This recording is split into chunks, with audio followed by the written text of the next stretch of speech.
You're listening to Saucy and Friends in the morning with Miss Hot Sauce, Miss Tony, and Rockstone Triz.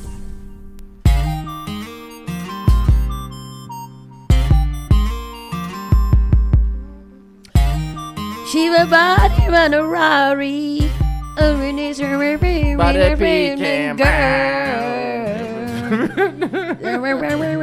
What? I don't know this. I don't know any of the words to this song. I know.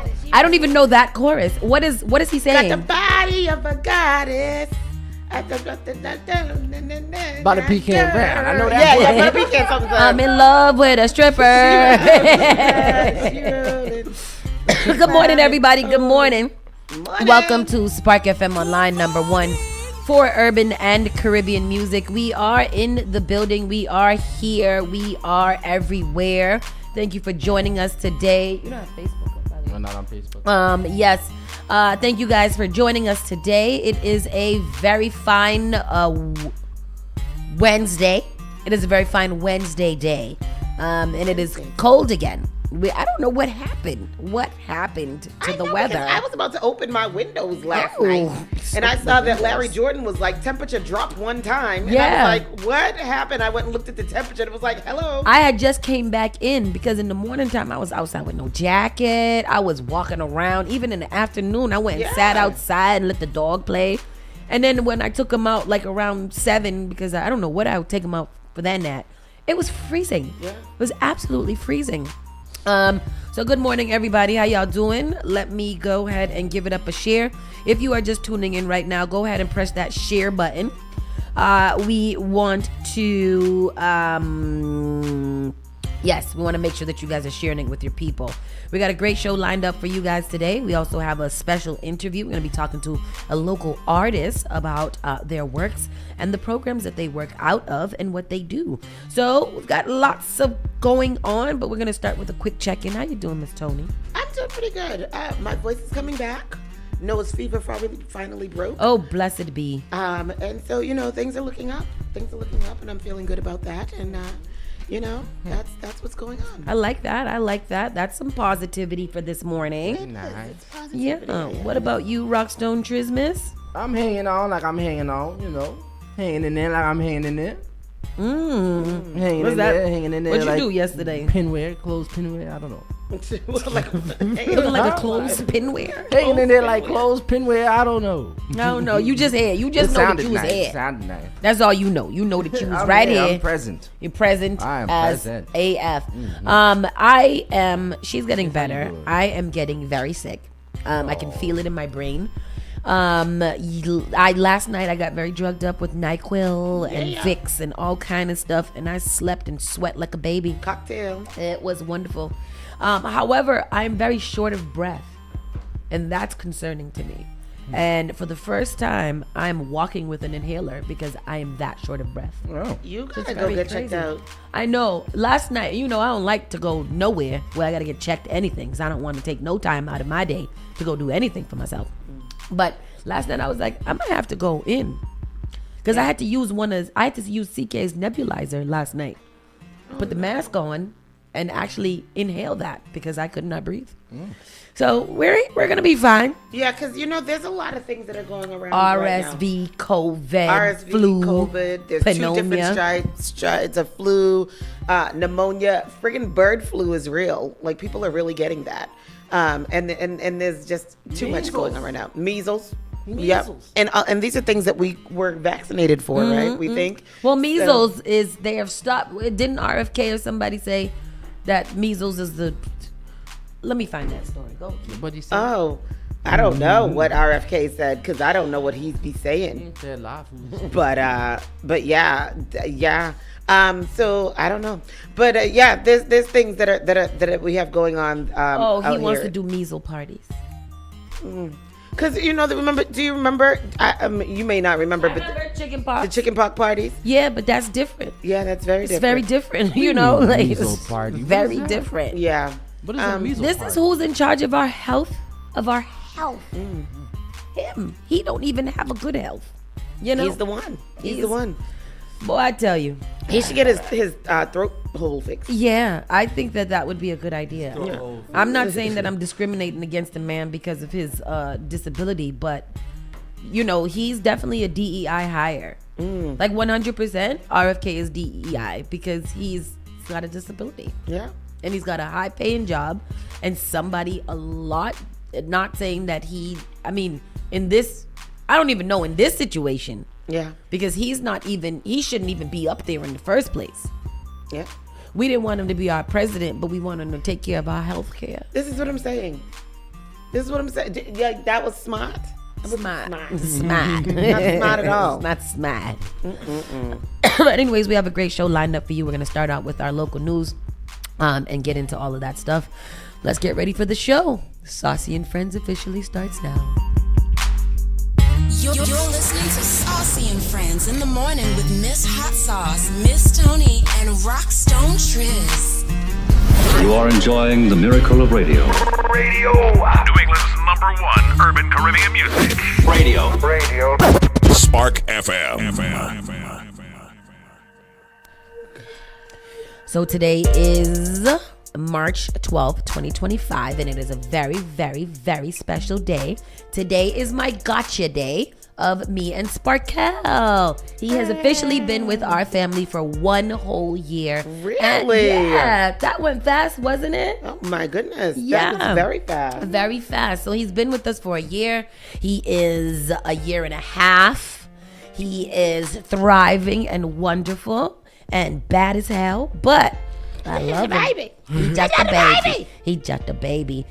Today is currently 43 degrees. It's going to be a high of 47, a low of 34. I don't know what else to say. It's just cold again. So go back inside the house, put the jacket back on the children because it's cold. I don't know what happened. When we came back from Puerto Rico, we brought a little bit of warmth to you people. And then, back in America we were in America, Puerto Rico, but real America, and all the wickedness in this world make it cool again. Yeah. So if you guys stop being so wicked, maybe we can get some nice weather. Yes. With that said, let's get into the Around the Way news. Yeah. What do we have for you this morning for Around the Way news? Looks like there's a lot of things happening around the way, actually. The mayoral race, community activists to challenge Wu as real estate developer weighs run of his own. So Domingos de Rosas plans to run a grassroots campaign. Prominent developer Thomas O'Brien is reportedly considering a mayoral bid as well. More coming. Another person. Boston Mayor Michelle Wu is riding high. She's had a successful appearance before Congress last week, secured the endorsements of 5 labor unions and favorable polling results, showing her leading challenger Josh Kraft as she seeks re-election. Really? Mm-hmm. It's very interesting. But the race got more crowded this week, and another high-profile challenger could be preparing to enter the fray soon. Community activist Domingos de Rosa filed paperwork Monday with the State Office of Campaign and Political Finance in order to form a candidates committee and run for mayor. He announced his intention to run back in early February in a Facebook post. De Rosa's 47 is developing a grassroots team and is going to run as an independent, he recently told the Boston Globe. He has not yet launched dedicated social media accounts or a website devoted to his mayoral run. De Rosa ran for at-large seats on city council in 2017, 19, and 21. He will need to gather 3,000 signatures to appear on the mayoral ballot later this year. De Rosa graduated from Madison Park Technical Vocational High School in Roxbury in 1996, worked as a leader of the Boston Bengals Pop Warner programs for years, and has focused a lot of effort on the opioid crisis through an organization he co-founded called the South End Roxbury Community Partnership. He put a particular emphasis on picking up needles around Clifford Park. He's been about them needles for a long time. Yes, and warning the public about the unsafe conditions there. When he ran for city council in 2021, De Rosa laid out a series of mostly progressive priorities in a questionnaire for progressive Massachusetts. He said that cooperation could be even more limited between Boston police and ICE, that Boston should reduce its dependence on cars in favor of fare-free public transit, and that city leaders should pursue rent control options. Say that Those are his city council things? Those are his city council platform. Say them again one more time. Cooperation should be even more limited between Boston Police and ICE. Oh. That Boston should reduce its dependence on cars in favor of fare free public transportation. Oh. And that city leaders should pursue rent control options. He opposed the use of safe consumption sites to manage the opioid crisis. I agree.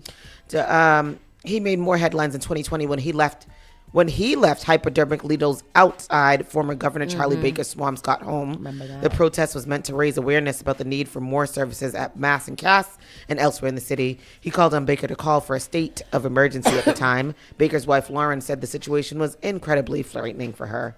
Wu has faced criticism for her handling of the situation at Mass and Cass, although her administration successfully cleared a major encampment there and connected many who had been living outside with services. Congregate drug use and crime spilled over into other parts of Boston. DeRosa could therefore look to attack Wu on this issue. In his interview with the Globe, DeRosa said that Boston schools could be improved by a greater focus on extracurricular activities, that the Long Island Recovery Campus needed to be restored as soon as possible, and that vocational education should be prioritized. I agree with him on those things. Yeah. I've been at it for a while when it comes to trying to make some real drastic changes to Boston services, he told the paper. This article is pretty long. It goes into talking about O'Brien, who I'll give you a little bit about. O'Brien, like Kraft, could look to peel away more moderate voters. He's the one who might go back, go into. Yeah, he's a managing partner at the HYM Investment Group and formerly worked under Mayor Menino in the Boston Redevelopment Authority, where he served as the agency's director. He resigned amid a scandal that involved a top BRA aide who purchased a subsidized condo meant for low-income families. And I remember that story because I saw that story as a young blonde guy who had bought a condo in one of the buildings somewhere. O'Brien left, like Kraft, could look to peel away more moderate voters from Wu's coalition, but this could theoretically spell trouble for Kraft as well. Larry DeCara, a real estate attorney who served on city council for more than a decade and previously ran for mayor himself, said that O'Brien could mount a serious campaign. He'd be a very substantial candidate if he decides to run. It makes it more difficult for Kraft to put the pieces together, DeCara told the Globe. This changes the entire ballgame. Wu was asked about O'Brien's, He's a developer. He's a developer, about his potential candidacy during an appearance on GBH's Boston Public Radio Tuesday. She acknowledged that this is a difficult time for developers. It is a reality that there are developers and those within the real estate community who very much want to see us loosening affordability requirements and giving tax breaks to other usage of public funds to build more profit for those who are struggling right now. So I don't know. So it isn't Domingo what people say that they want. Somebody that was born, raised, grew up here, has states in the community, have been here all the time, going for. I feel like when people be like, oh, but she's not even from here, or he just bought an apartment here and blah, blah, blah. How probable is it that Domingos could reign victorious at the end of this campaign? If he is what everybody's saying that they want, homegrown, in the community, knows here, been here, why wouldn't he be like the other than things like, interesting? I agree with what you're saying, theoretically and logistically. Yeah. However, doesn't the fact that he wasn't successful in his city council races all those years, doesn't that show that? Yeah, maybe, and this is a much bigger role with a lot more responsibility. Right. I'm just wondering about, I'm not saying that he can't do it. I'll never say that he can't do it. But I'm just wondering, given the two opponents that he has, if he has three, if he has a viable, stake in this, other than being homegrown, right. Right. We're going to get Domingos in here. Don't worry about it. We're going to get Domingos in here. We've talked to Domingos many times. Very dope, cool dude. Yeah. But, we ain't all of Boston. So what we going to do? Right. I'm concerned with this Tom O'Brien, a developer running for mayor. Well, isn't that what Josh Kraft? The long same line. Because the biggest thing that they're saying about Kraft is that he is here to put in a bid for a soccer stadium for his dad because he wants to do that. I think that's the most negative thing I've heard, that he's a billionaire and that he's trying to get a soccer field for his dad. I have heard him say, though, that he would recuse himself from any Kraft involvement that, like, with that situation. Yeah. Okay. So I've heard him say that. I've read several times that he said that. So I believe that. Yeah. But I think that's going to be the things that people go after him for. Yeah. Like, you just the have low hanging money. fruit. Right. Yeah. The simple low hanging fruit, like you said. And So- then Mayor Wu, and just heard, she's been doing this for 4 years. Yeah. With Wu, I feel like people either love her or hate her. I don't think there's an in between there, which no is very gray. crazy to me because people are so visceral on either side, especially the negative side. Like the people that hate her, they hate her. Yeah. Shame on Wu people. Shame on Wu. It's funny because these people weren't so vocal when Mayor Walsh was around. At least I didn't see. Well, maybe we weren't paying attention. I was paying attention around then, and he did face a lot of criticism. But again, he is a white man, and that's it. Yeah. He's a white man from Boston, Dorchester. Yeah. South Boston. Like he's one of us. So like he didn't really face other than being, and he was very upfront with, he was an addict, right? A recovering. I think was it or something his like, girlfriend. Yeah, something like that. He had some, whatever. But, like he's like the American story. Like I work hard. I came from the slums and I was able to get up and then he here. worked in like the unions. He's like one of those who could do a commercial for for Boston. Boston. Boston. Yeah. Yeah. And like walk in the front of the parade. And he's white, man. So we'll see how this all turns out. Yeah. We'll be up on it. Yeah. What else we got? Boston mayor says we're releasing people wanted by ICE because they choose not to get warrants. What that mean? What you saying now? During an interview with Boston Public Radio on Tuesday, Mayor Michelle Wu stated that the city is releasing people wanted by ICE because ICE is choosing not to go and get these criminal warrants, and then claiming, so-and-so was extremely dangerous and a threat to the community, and yet they're not taking the action that reflects that they should be doing if they believe that were true. Wu stated any agency that gets a judicial warrant, a criminal warrant signed by a judge that has verified probable cause and has gone through that process in the legal system, the Boston police must enforce that, and we do every day, whether there's a warrant that comes from out of state for someone who might be wanted for serious crime elsewhere or even outside the country. She added, ICE is choosing not to go and go get these criminal warrants, and what they'll say is, so-and-so is extremely dangerous and a threat to the community, and yet they're not taking the action that reflects that they should be doing if they believe that to be true. They're waiting until afterwards and then saying, go ahead, yes, do it, please. That's crazy. Hi, Josh. Hi, good morning. Thank you for having me on the call. Long-time listener, first-time caller. Thank you. Mayor, just thank you so much for everything you've done. I was a huge fan of your speech. I watched it choked up twice, and just amazing. So thank you. For me, and Jim and Margie have done a great job explaining exactly what the laws are. So for me, it's pretty cut and dry of why you're not doing what the Republicans want you to do. But I don't want to give them a playbook on this, but am I incorrect in assuming that if the Republicans want you to do what they want you to do, Congress would have to pass a separate law to circumvent what is on the books? Am I misunderstanding what the procedural aspects of this are? Well, I think there's actually, again, not that I'm condoning this, but I think there are a couple pathways in addition to the federal laws.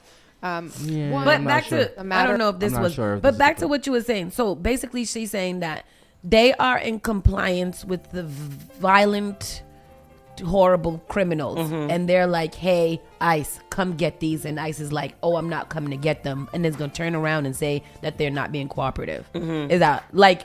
But they're not getting the warrants, and then they're going and arresting people without a warrant. But I mean, this is what I'm taking from it. And because they're not getting taking the proper avenues Documentation. and documentation, Yeah. then these people are being released. Oh. She said they're waiting until afterwards and then saying we had to arrest this person separately and usually it's not Boston police, because frankly the police department isn't holding people in custody for very long in most cases. So, How long are they? I wonder how long they're allowed to hold, like, illegal detainees in their. I don't understand that. remember we read an article about that. She wasn't going to allow the police to go after them. No, they said that they have they're in custody. Mm-hmm. They're called, like, remember that video that we saw? They had to release that one. Yeah. And then the ICE ended up chasing after them because the ICE couldn't come pick them up from the police station. They would have to be outside of the police station to get them. I don't know. I don't know either. I'm stumped. I'm stumped. If they're illegal and they're criminals, send them back. Yeah. Send them back. And I don't care about the paperwork and whatever. If you confiscated them because they was doing something bad, you found out that they actually should be toward ICE. That's the only time that I do agree with it. But she did Send say them back. that she wasn't going to enforce local law enforcement to. Go into schools and churches and Yeah. stuff like that. Yeah, and go like looking not to for like them. just go after them. But if you're a violent criminal with a warrant, then you definitely need to be And gone. I believe that they should just place maybe an ICE person on call somewhere where, hey, I got one. He's out all his paperwork. I'm gonna hand it to you, and you take him. Yeah. That's it. The warrant is here. The warrant is attached to him. I pinned it on his shirt. Now take him where he gotta go, like a little kid. I put a little lanyard with a sticker that his warrant in it. Yep. You guys come and pick him up from this location and go. Not a bad maybe, idea. Maybe I'm thinking way too logically about this, and there's a lot more steps involved, but I don't think there should be. I think that what you said makes a plethora of sense. Just buy some lanyards. And yeah, I got one from Epic that they can have. Boston Mayor Michelle Wu defended the city's recent removal of physical barriers that had separated some bike lanes from automotive traffic in her regular appearance on Boston Public Radio. To be clear, this is not about eliminating bike lanes. This is about saying we don't need bike lanes. We very much need safe, protected infrastructure for more people to use our streets in every way. However, Wu added that she believes that the flex post, an inexpensive and quick way to separate bike and automotive traffic without new construction, are inappropriate as a long-term option for protecting cyclists, calling them a personal pet peeve. Separation is important, and they are definitely the fastest, cheapest way to create a bike lane that feels like you're not going to put your life at risk. But at some point, when a flex post has been there defining a bike lane for a year now, 3 years now, though it was meant initially as a temporary experiment, at some point we have to decide, is it working or not? Exactly. So basically what American she said is Legion that Highway needs to be reversed. yeah, Boston has moved too fast on street changes, is what she said. That's what she said? That's what she said. That's what they said. Mayor Wu says Boston has moved too fast on street changes. Ooh, that's interesting. She said if it's working, let's get rid of the flex post. Let's make it a permanent concrete that is separated, that is a separated curve, or elevate it in pathways that feel even safer. Because what we see around the city now are places that are supposed to be bike lanes that are separated with posts, and instead you just get gross looking crumpled plastic all over the place. Exactly. Because cars and trucks are running over the post. They're driving through the lane. They're parking in the lane anyway. And without some combination of more permanent infrastructure, which will cost more and require more resource planning, we just can't stay stuck in this sort of temporary period. And I agree. Is this campaign talk? Because then she had to sign. I know it's not her specifically signing off on the street things. There are departments that are in charge of those things. So a lot of the things that she gets blamed for, I'm pretty sure she don't even know that's happening real quick. However, I'm glad that she said that because that's stupid. Yeah. She said they said she's directed her team to undertake a 30-day review of the changes made to the city's streetscape over the course of her first 3 years in office. And she says, I think that the goal of go as fast as possible, put up as many posts as possible, and then leave them there, even if they're not necessarily working or causing other unintended consequences, and then move on to the next corridor. We just have to be more reflective in how we're making actual plans for permanent infrastructure. So basically, you guys got to start listening to the community. Yep. The community that lives there and is saying, hey, this is stupid. Why are you doing this? And you're all like, oh no, we did all the data and we did all of the surveys and we did all the data. And this is what the data says. To hell with the data. The data don't live here. Okay? do not live here. Don't live here. Stop doing dumb foolishness and then retracking. I don't like that. I agree. You got people in here coming into this city putting up stuff that don't know what's going on, and then they're leaving it there because the data says, and that's just it's mean. Yeah, it's mean. And then the people who live here have to endure it and suffer through it. Because and then we hear things like this 3 years later, like if it's it's ugly and it's crumb. We've been telling you it's ugly for a long Cummins time. Highway? No, I hate Cummins Highway. Oh my Cummins Highway seems like a place that I just avoid. What did they do? Just dig up Cummins Highway and leave it like that? Yeah. And put stop signs on the ground? On every block. On every... The stop signs. Stop signs. On the ground. On the ground. I don't get it. Like we sitting here driving and... Looking down, right? Like seriously, but when are they gonna do it? Because it's just dug up, and they're not doing anything, and I don't understand that. Because they're too busy putting up. Aren't they taking down some of the speed bumps? I think they're taking down some and of I the heard speed that bumps. they're taking out some of the speed bumps. Yeah. We need to take down speed bumps. My car does not like speed bumps. Yeah, your car sounds crazy. Going up this street, That's how and the your car speed sounds bumps. crazy. Oh my God! It like.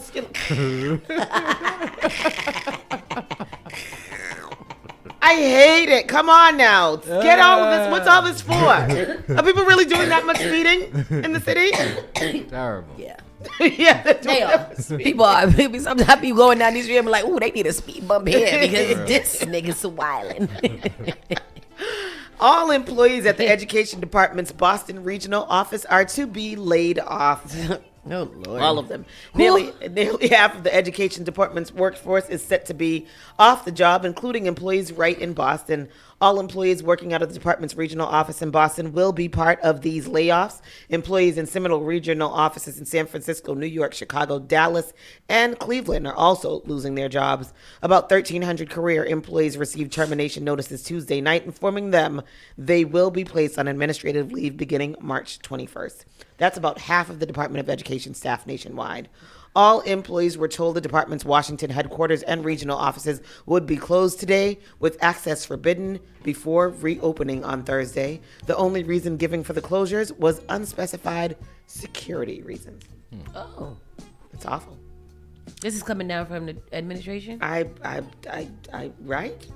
All employees. All employees of the Education Department's Wow. Boston regional office will be laid off. Is that going around the country too? Because Yeah. Who's going to be in charge of the educational department if we don't have any employees there? Aren't they wiping out the Education Department? That's what I don't understand. What happens once they wipe out? What does the education department do? is it that where Skipper worked for the... She's the superintendent. Superintendent of Boston I'm Public guessing she's Schools. part of the That's education the- department. Yeah, right? yeah, Department of DOE. Yeah. So maybe... Nope. Oh, like I like it when they give me the. Established in 1979, the department oversees funding for public schools, administers student loans, and runs programs that help low-income students. But Trump has accused the agency of indoctrinating young people with inappropriate racial, sexual, and political material. Oh, wow. Wow. That's what he said. So, like the little children, because First Start was one of the first things that was attacked. Head Start, yeah. Do you think that the teachers are teaching those babies about racial, sexual, and political material?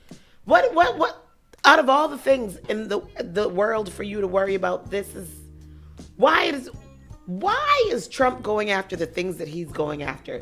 Again, is this all low-hanging fruit? No. Why are you concerned with It's like evil. It's just It's evil. Like there's no actual point to any of this. He's literally attacking all of the departments that I understand there might be some foolishness going on in the departments. Fine. I get it. You firing everybody, eliminating school departments and all kinds of things like this. I'm not seeing how that makes sense to anybody. Because he wants all the little girls to be dressed in pink and being prepared to be handmaids. Yes. And all the boys to go to the military to go fight Ukraine. Yes. No. Oh yeah, fight Ukraine. Yeah. In particular, because they're ungrateful. Yeah. I hate it here. I have. I think we have something from this. Yes, we do. Hold on. I have some clips here. And let's find out some more information on this. See what's really tell going us on. more. Let's see. All right, here goes a clip. Universities are now threatened by the Trump administration, and it's over allegations of continued anti-Semitism on campus. Thanks for joining us. I'm Priscilla Casper. And I'm Colton Bradford. Now, they are all on a list of 60 schools here, all under investigation by the Department of Education. A letter also warning of, quote, potential enforcement. Yeah, and our NBC 10's Darren Patello joining us live outside of Harvard's campus. Darren, do we know what this enforcement means? Well, good evening, Colton and Priscilla. Secretary of Education Linda McMahon says these schools, just like Harvard, could face funding cuts if they fail to protect Jewish students as required under federal law. State and local leaders speaking with us just hours after the Trump administration announced 6 schools in Massachusetts and 60 nationwide face funding threats accused of not protecting Jewish students. I haven't seen the whole list or what they did. It's extremely important that every space in our city, including our very famous and well-respected higher education institutions, are welcoming for everyone. Letters were addressed to the schools on Monday under investigation for possible anti-Semitic discrimination and harassment. I don't think that taking away federal money from the universities for research is the solution, but I do think that there is change that needs to be seen. I mean, you know, on Wednesday, Mohammed El-Kurd, who's said that every Zionist will perish, is going to be coming to speak at Harvard, and no one from the university has said a word. Secretary of Education Linda McMahon putting out this statement, saying in part, quote, the department is deeply disappointed that Jewish students studying on elite U.S. campuses continue to fear for their safety amid the relentless anti-Semitic eruptions that have severely disrupted campus life for more than a year. She then goes on to say, U.S. colleges and universities benefit from enormous public investments funded by U.S. taxpayers. That support is a privilege and it is contingent on scrupulous adherence to federal anti-discrimination laws. It's something that's clearly anti-democratic. It's trying to tell people what they should say and how they should behave and how universities should behave. And that's something that authoritarian leaders try to do. And Colton and Priscilla, we should mention we reached out to Harvard's Office of Media Relations earlier today for comment, but still haven't heard back as of news time. Live in Cambridge tonight, Darren Patello, NBC 10 Boston. Interesting. Very interesting. It's ridiculous.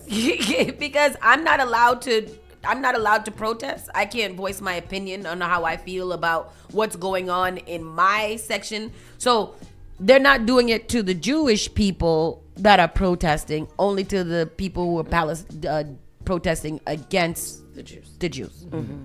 Oh, nice. Yeah. Oh, democracy. and you know, everything is not racist. Everything is not anti-Semitic. Mm-hmm. Right. Everything is not. It's, I don't. What about the Palestinian people? Right. What, child? Like, they don't care about those people What? at all. Like, that's not their care. I'm so tired. What about the... Only if you protest against the Jews. Only if you protest against the Jews, it's bad. But if you protest against anybody else, that is fine. You guys could just do that, but you don't have to, talk about the fine Jewish kids that just want to go to school. And somebody was like, the Jewish children should be free to go to class. Who's stopping them? Who's stopping them from going to class? Because they got to see a few signs when they go to class. They're being discriminated against. I hate it. A week ago, I was on the beach in Tobago, frolicking in the waves and listening to the pleasant sounds of the band playing in the street. And here I am now with this bullshit. And I'm tired of it already. Anyways, Massachusetts' largest employer begins its second round of layoffs this year. So this week I will learn if I'm getting laid off from my job. It was announced last month that it was going to happen, but I'm sure the news is still shocking for so many, according to Boston25.com News. Mass General Brigham, the largest employer in Massachusetts, has begun the second round of layoffs that was announced last month. Layoffs could affect several hospitals. And could affect 12 hospitals, actually, under the current Mass General Brigham umbrella. Some of these hospitals that have been, many people who live in the seacoast of New Hampshire go to include Mass General, Mass Eye, Brigham and Women's, Spalding, Newton Wellesley, and Wentworth Douglas. The first round of layoffs affected Wentworth Douglas on Central Ave in Dover, New Hampshire. In the article with Boston 25 News, they specified the cuts will impact mostly management and administrative positions. The report by WCBB quotes a statement from the hospital. As a not-for-profit integrated healthcare system, Mass General Brigham is facing the same unrelenting pressures affecting many healthcare systems across the country that are contributing to a projected budget gap of $250 million within the next 2 years. In 2021, according to the Boston Globe, the CEO of Mass General Brigham topped the highest paid executives in the second year of the pandemic. The article states a $5.38 million annual paycheck. Wait, how much it was? The man was making $5.38 million a year. What's that mean? He was the highest paid of executives. Ever? How do you make that much in a year? 5.38. Being the CEO. Is that job, is he laid off? What is it? Can I get it? He's not going to be laid off. Who is he? Who is he? I wonder if he's looking for a little something. A little chocolate in your milk. Hello. I mean, they put out, speaking of salaries, they put out the salaries list of the top paid officials in Massachusetts as well the other day, and that was very interesting. I don't know where that is, and I don't feel like finding it. I want to find it too. What else do we have going on? Boston police engage with Mattapan residents to strengthen community ties at the Apple Grove meeting. Good. What is the Apple Grove meeting? In an effort to cultivate stronger relationships between law enforcement and the local populace, officers from Boston Police Department's District B3 joined members of the Apple Grove community for their monthly meeting. In the Mattapan neighborhood, a dialogue unfolded aimed at addressing local affairs with an emphasis on feedback and concerns from those residing within this slice of the city. Apple Grove? Where's Apple Grove? As reported by the Boston Police Department's news page, this meeting saw the presence of District Captain Flynn along with community service officers that gathered.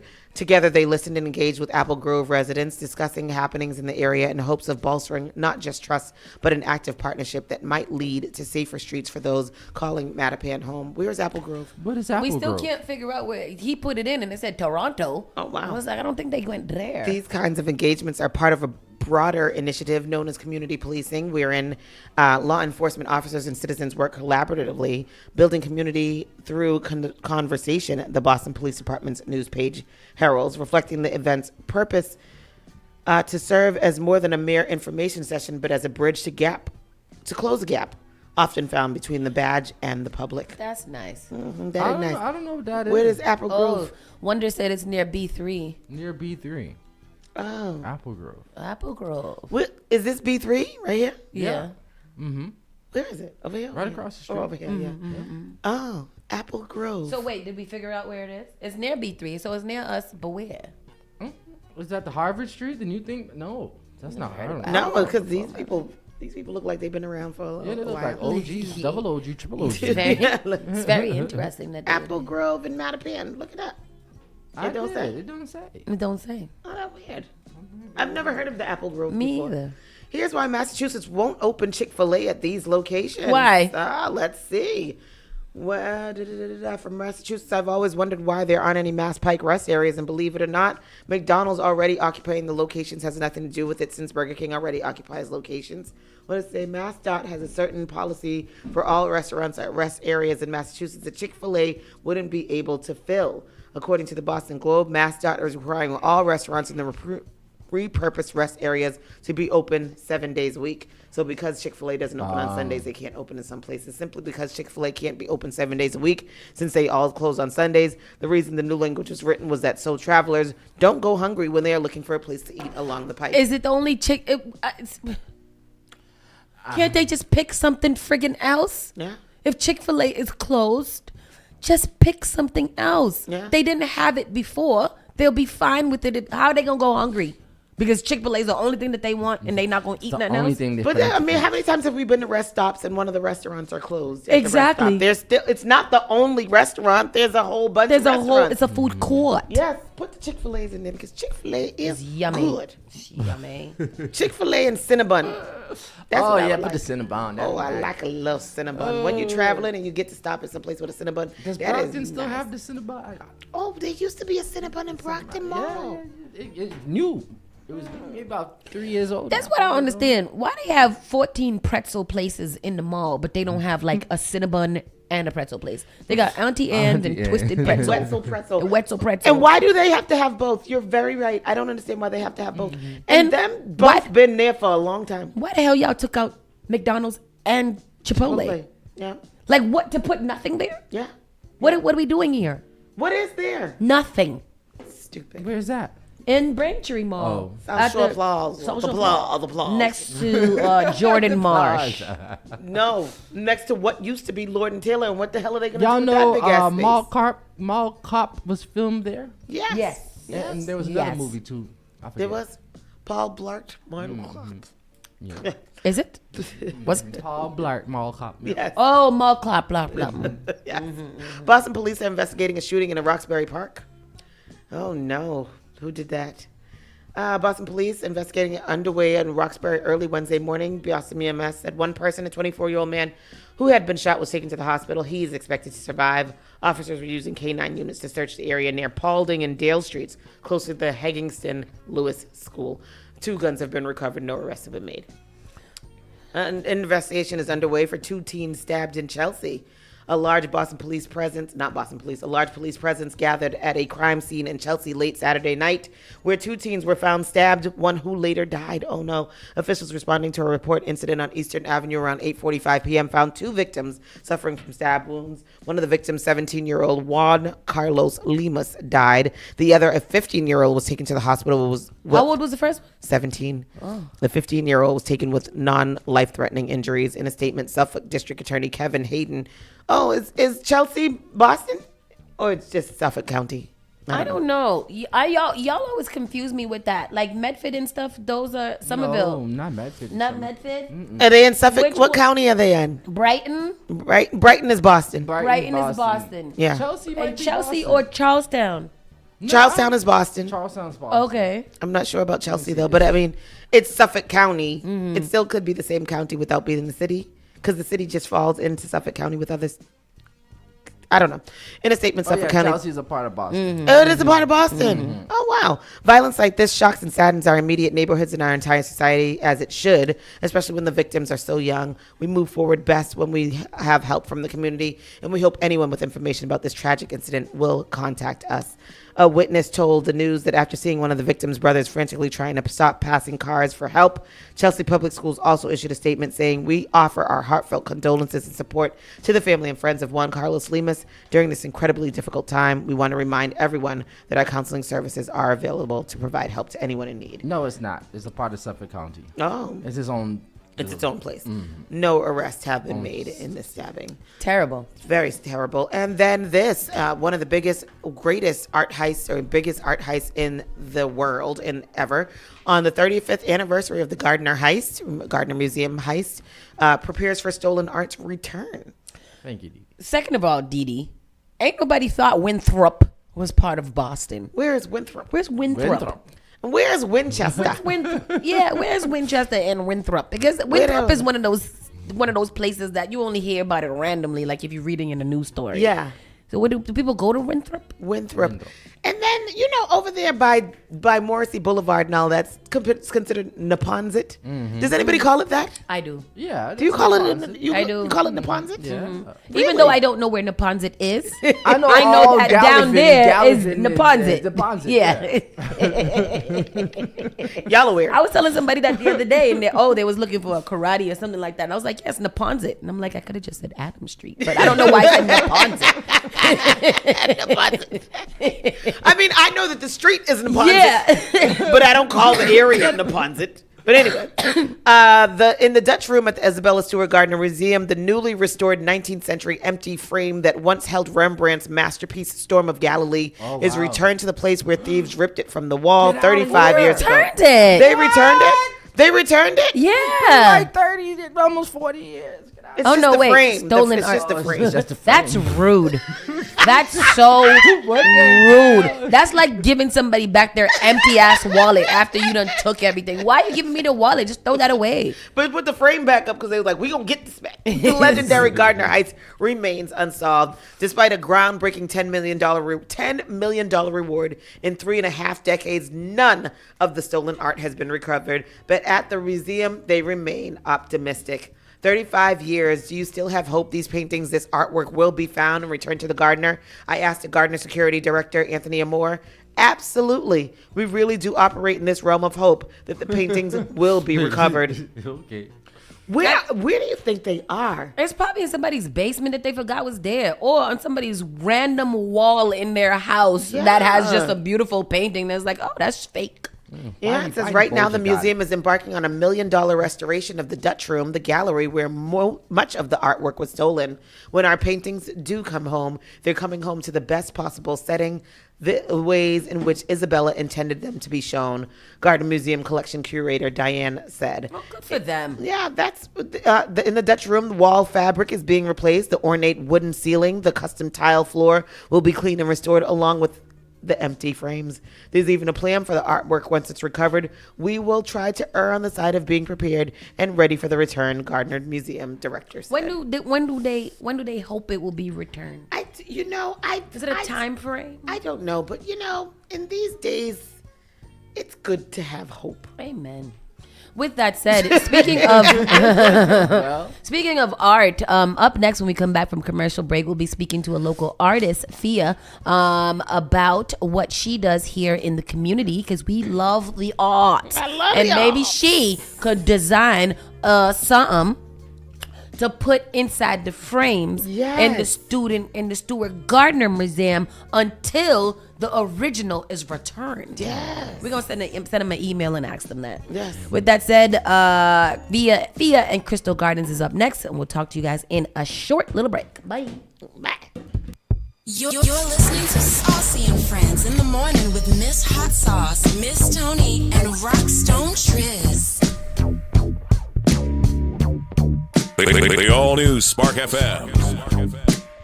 Praise the Lord, City of Boston. This is Brother Chris right here on Spark FM. Come on, sing it. Bringing you Sunday morning worship each and every Sunday morning, 6 to 10 a.m. Let's get our praise on.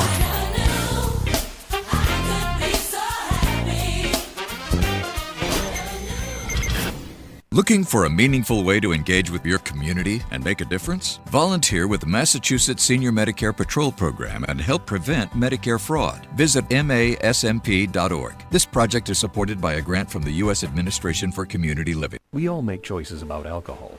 Kids make choices whether to drink or not. Bye, Dad. Remember, I'm going to Alex's party tonight and sleeping over. Hey, remind me about that party again? And adults make choices whether to talk about it. That's true of parents and every other trusted adult in a kid's life. Kids want to know our expectations, and they want honest answers in everyday conversations. So talk with your kids and help lead them on a positive path, because when you talk, they hear you.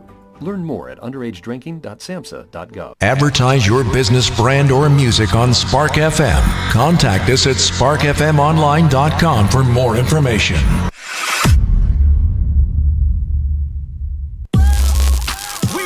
Boston's new home for urban Caribbean music. Spark FM.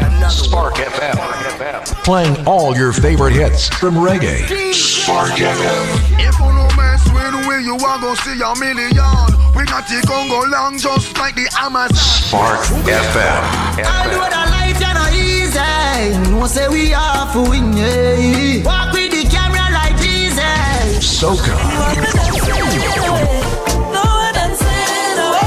Hip hop. Yeah, we on and we going crazy. R&B. Cause with me, know you could do damage.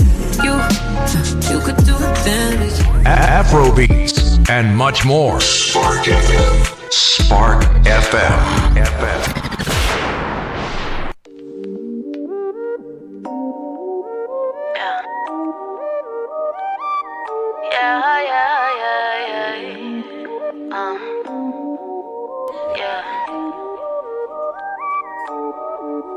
I got the sauce, yeah, I'm saucy.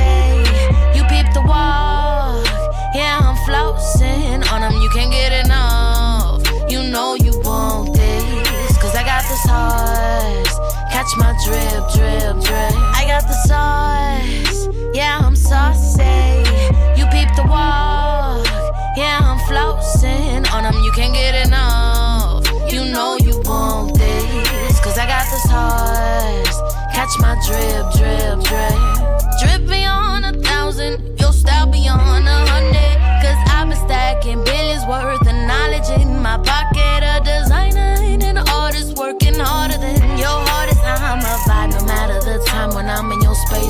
my fly. Look at the flick of the wrist. Been dripping all over this place. Been clicking all over your space. I laid it all on me with grace. Super ahead of my time. You falling in love with the vibe. Believe it, you know I'm your type. And I see it all in your eyes. Cause I got the sauce, the jugo, all the flavor for real, te lo juro. El sazón to your life, eso es puro. Tú sabes que yo soy de lo tuyo. Cause I got the sauce, the jugo, all the flavor for real, te lo juro. El sazón to your life, eso es puro. Tú sabes que yo soy de lo tuyo.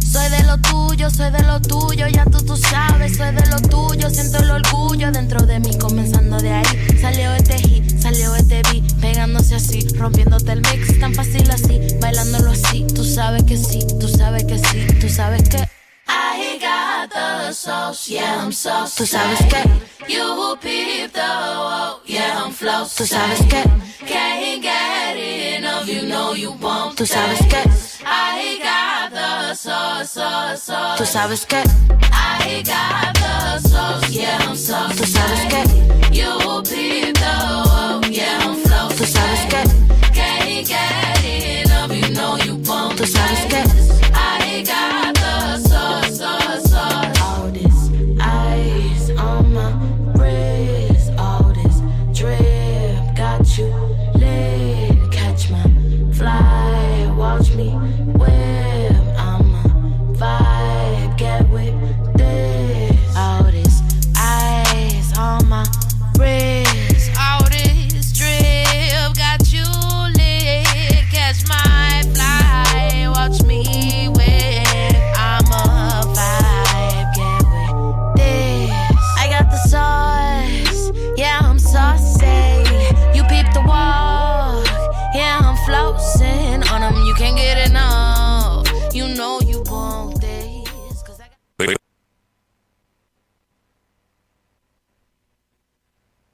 Call Spark FM at 617-272-3387.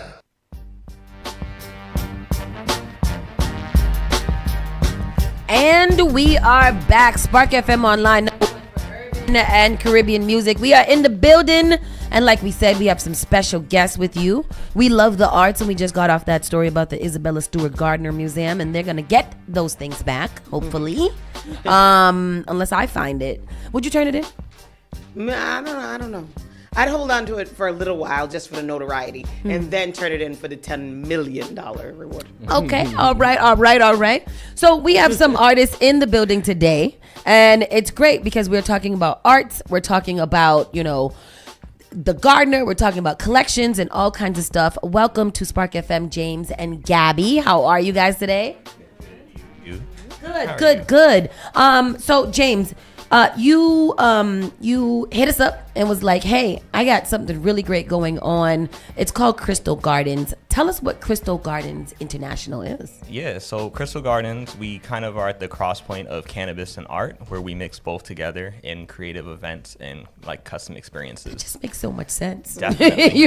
It's just such a sensible thing. Yeah. And it's not like music arts, it's like multidisciplinary arts and different things like that. Yes, so we have painting sessions, we have candle making sessions, we also do some culinary art with like brunch and food and things of that sort. So really just trying to mix up, once you take a hit of a joint or two, you get a little creative. So try to make sure that everybody can get their outlets and their creative juices out. No, I mean, that's so smart. It's funny because he does a 420 brunch all the time and has a lot of artists and stuff like that. And I think that it's so. I'm looking at your Instagram page and Instagram page and Puffin Paints. You guys do. Yes. That's so. While people are doing their art, they can also consume. Yes.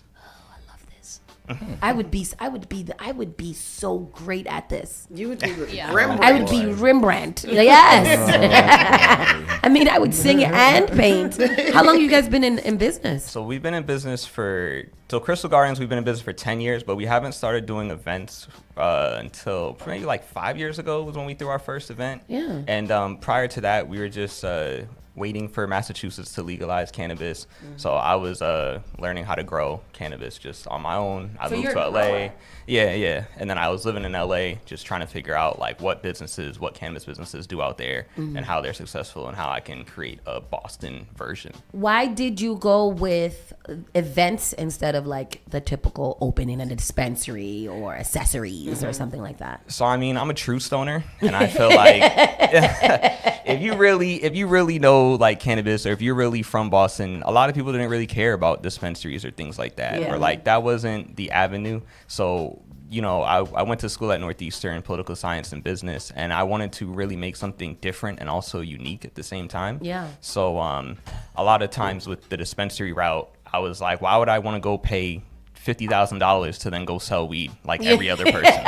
Like, when I could just sell it more. it didn't make sense. My mom was an art teacher, so I wanted to kind of add a little bit of a creative spin, get artists involved, get the community involved, and that's where you kind of get like Crystal Gardens as like a garden. Every person is a plant in that garden. Every event, every business idea, everything that we do is just another plant or another us garnishing our community in our inner garden. I had a question just now and it slipped my mind. Do you dabble in the arts too? Nah. You just do the other part. I do the paperwork. Whereas Gabby, you do both, or are you more so in just the arts? I'm in just the arts. Okay. Right now, yeah. So a little good balance of things, And you guys have a lot of different artists, but we're going to focus on Gabby today. Tell us about your art and what inspires you. Yeah, so I want to begin with saying that I'm a first generation Salvadorian American, and I think part of my work is definitely about representation and just making work that can speak to my community or so they can feel seen and valued. It really just gave me a passion because I grew up in Hyde Park, and like compared to East Boston, you're not really seeing a lot of, Central American pride or anything like that around here. As long as I was like growing up, and I always wanted to find you gotta come around us. Yeah, we're Honduran. We got boat rides, all kind of stuff there. We're gonna connect. I mean, in Hyde Park, I grew up there. I went to Sarah Greenwood and then Boston Line Academy, and I never saw it until I'd go to East Boston for a good pupusa or something. Like that's where I saw it. So I was like, instead of looking for somebody who can do that for me, who can represent me, let me be that person. Maybe there's someone out there who is looking for that as well. I'm looking at your art right now, and you do a lot of people, and it seems very kind of messagey, like people going into the waters, how do you ask that question in art? What my creative process? Yes, that one. Yeah, I got it. So I think my main goal is to represent us as beautiful people. Yeah. And I think that with also putting in my own perspective of how I view the world. Also, El Salvador's sun is so saturated, it's so bright. So within my colors, as you can tell, it's very bright.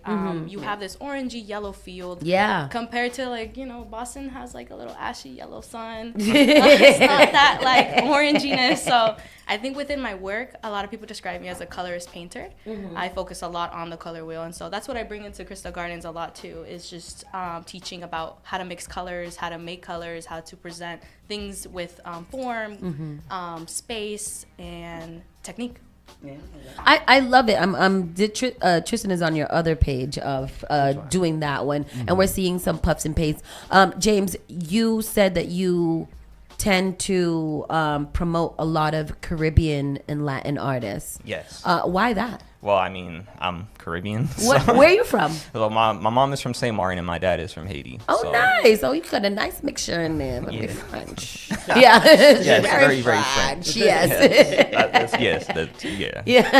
Okay. And then you just wanted to focus on your people and getting them, acknowledged and so I feel like a lot of times as an artist you kind of are like pigeonholed into something. So I had another friend who was an artist for Crystal Gardens, and she was saying that to work at another place she had to sign a non-compete, but she only worked there 1 day a week.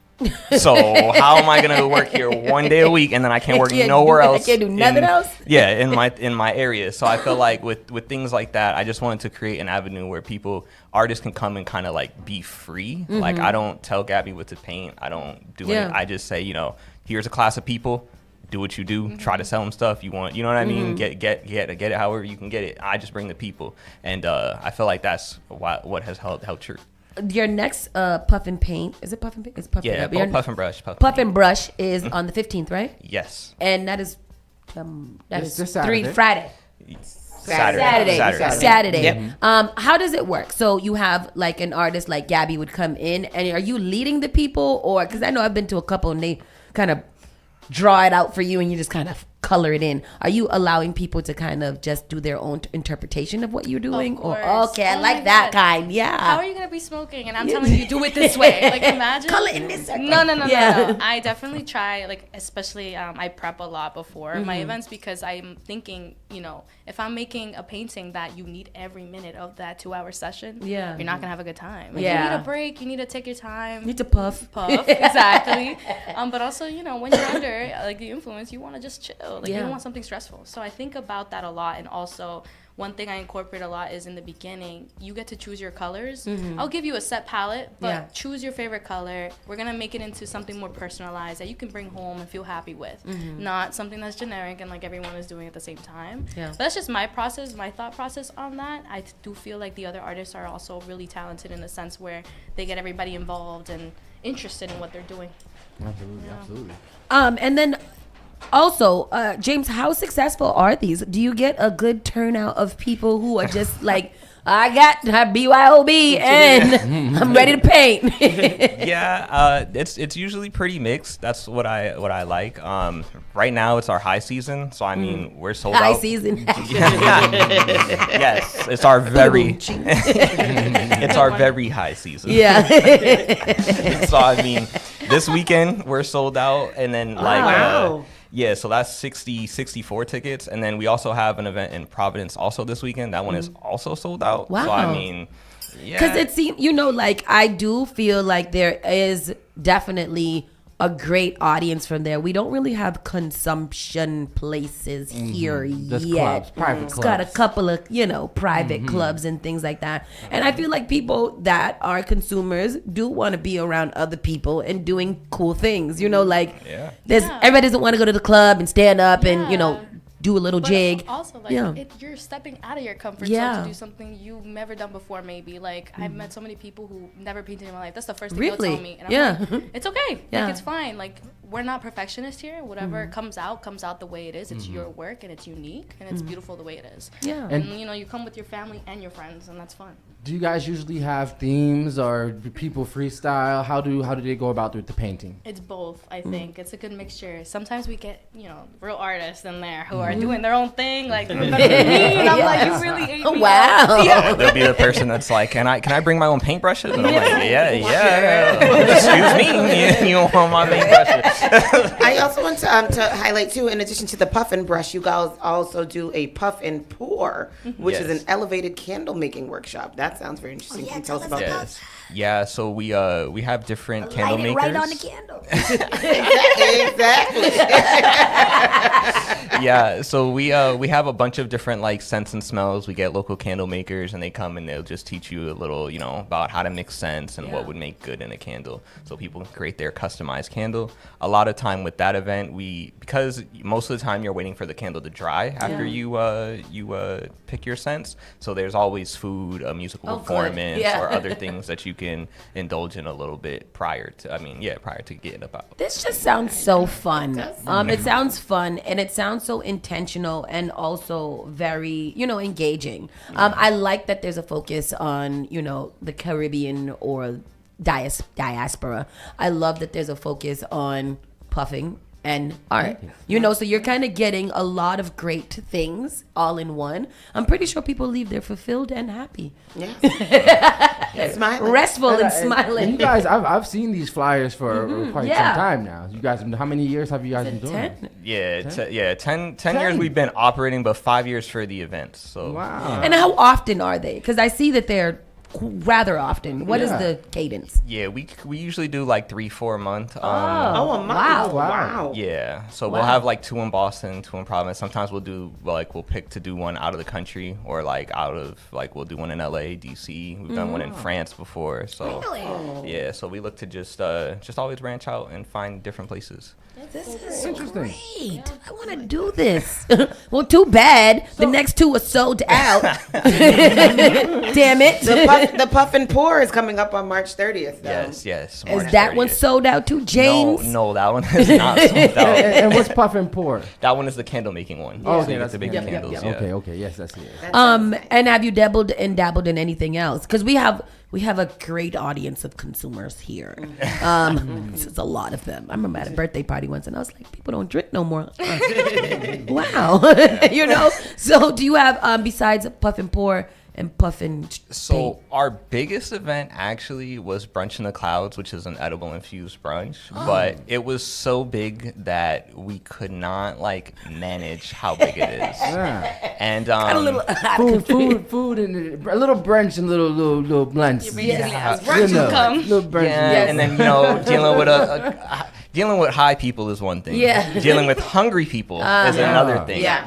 Dealing with both of them, At the same along time. with unlimited mimosas, is not good. Yeah, I can see how that can get a little confusing. Sounds great though. I have a limit at mine. We do 60 people, no more. That's so cool, and I'm glad. Again, I'm glad that these things are around, because as Boston is moving into that direction of social consumption and people being able to do normal everyday things while legally. I would just like to clarify, Mass. I don't know about Boston Yeah, specifically, but outside, because we've been to, where did we go for the gas bus? Yep, the Broccoli Museum. Yeah. Oh yes, Yeah. it's where is that? Hanover. The Brockton Museum? Yes. No.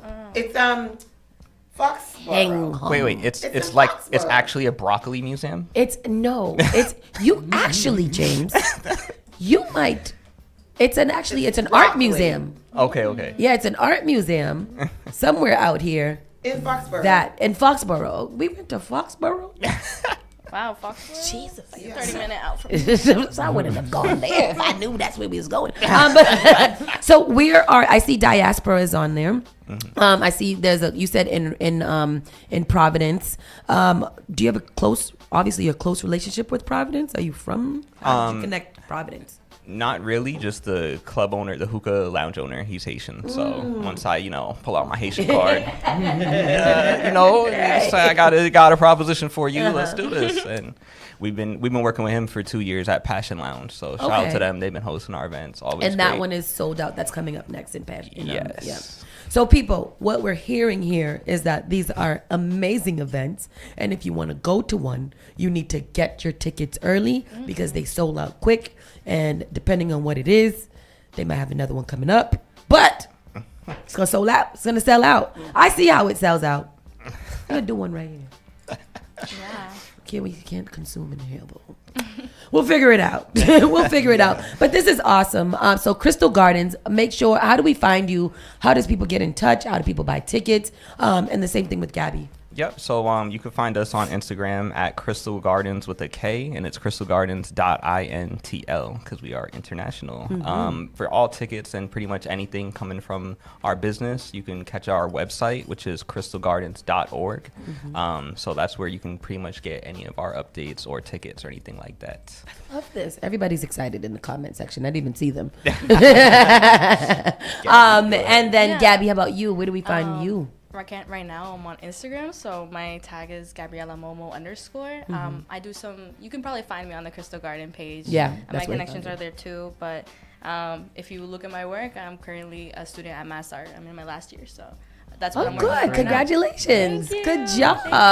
This has been amazing. I'm really glad that we were able to talk to you guys. Please come back next time you guys have something unsold out, James, so that we can get our audience there too. And maybe we'll work with James so we can do a special one for our Spark FM audience. Very very friendly nice art, here. Gabby. Yeah, very nice art. Very Thank you. great. I appreciate that. Beautiful. I can get somewhere. And with can that. people buy it? At the moment, no. I want to build a good collection. Yeah. And maybe somehow represent it somewhere for now. I love this. I love this. We'll talk. With that said, people, we got to go to a quick commercial break. We'll be back in a few moments. Keep it locked right here. Spark FM Online.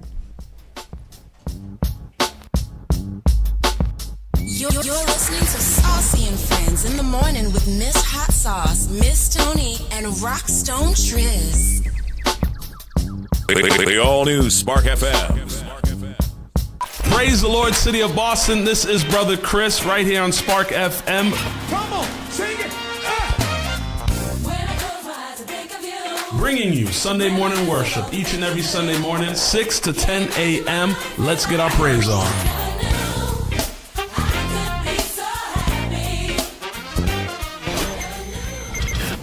Looking for a meaningful way to engage with your community and make a difference? Volunteer with the Massachusetts Senior Medicare Patrol Program and help prevent Medicare fraud. Visit masmp.org. This project is supported by a grant from the U.S. Administration for Community Living. We all make choices about alcohol.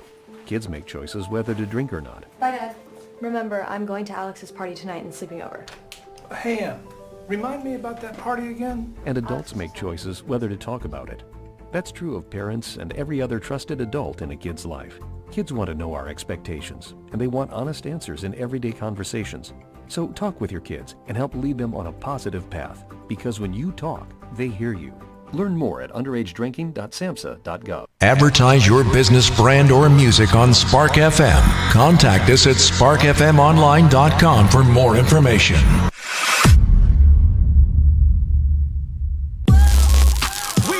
Boston's new home for urban Caribbean music. Spark FM. Spark FM. Playing all your favorite hits from reggae. Spark FM. If you no mess with we, you are gonna see a million. We got it gon' go long just like the Amazon. Spark FM. I know that life is not easy. No say we are for win. Walk with the camera like Jesus. Soca. Hip hop.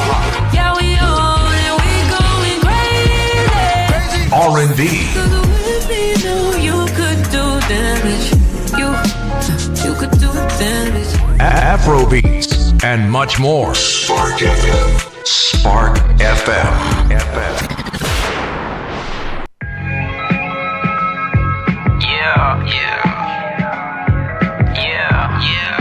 Switching for lanes. Two sides of the same coin, but you can keep the change. Yeah, that sound. Yo, I'ma pop the cork in this bottle and get lifted when the clip hold 30 the pole hit different. I'm a guard shooting from the logo like Lillard. I'm a star trying to have all my bros in position. Reputation excellence, this big step is fly street and it's effortless. When it come to the town, who gon' represent? When it come to the town, who gon' rep it like this? Near not. I remember when the pack land, we touched at a damn dollar until we clear product young flossy. But I'm still good with all the raw. This is Boston, no crabs in my barrel, just lobster. Cause I can't go heavy on the grand reach for it. But it'll cost you your hands, it'll cost you your mans, that'll cost me some bands. I'm a boss, only talk when I can't suit fitted like Fashion Week. So I showed up late fashionably. Shorties greet me by your majesty and give me numbers. I'm only getting older, feeling younger. I hit 2 times the ass scratches. You can't lash your air backwards. I'm from a main street, we stop traffic. Every time she see Avis orgasms. I'ma cut the seal on the pack and let the aroma breathe. LA Ritz or Runs, 30 plus on the potency. Spent the OKC KD to get the Rollie. 35 but it's worth 50 soon as I hold it. I appreciate, never depreciate, don't make me deviate. Alleviate, pull a high sleep with the secret safe. I'm missing details in my verses to mislead the cops. You missing details in your verses, never seen a block. You never been in it for real, you just dream a lot. I seen a lot, if my eyes could talk they wouldn't speak a lot. I'ma just live by the code, I can't shake it. Loyalty for first I got to pay what I never break it. Make a flip and move to Jamaica to stretch the paper. I'm never coming back, America full of haters. Wearing proud American cups in all flavors. And I'm retired not from doing favors. I know I'm the greatest. Sometimes you gotta prove it yourself. Like having shooters, sometimes you gotta do it yourself. Acting like you got it, homie, you just fooling yourself. Playing invincible, knowing that's not good for your health. You see the team, double up your bets on the chip. I pick them and roll, they love me like Kevin and his. I look good in the fire, but look better in the. And we're back. Spark FM Online, #1 for urban and Caribbean music. It's time for our national news. Don't forget, go follow Crystal Gardens International and Gabby on Instagram and all the socials to keep in touch and find out when the next Puff and Paint will be and when you can get in. It probably sounds like a really great date night. Puff paint, have a little drink. I'd like to do that. Me too. I want to date to Puff and Paint with a man. Me too. I want to do that. Yeah. I wonder if they had one for Valentine's Day. That'd be sexy. Paint a little breast or something like that. Paint a breast. I don't want to paint no breasts. I don't want to paint no breasts. You don't want to paint no breasts. My breasts. Yeah. Lies.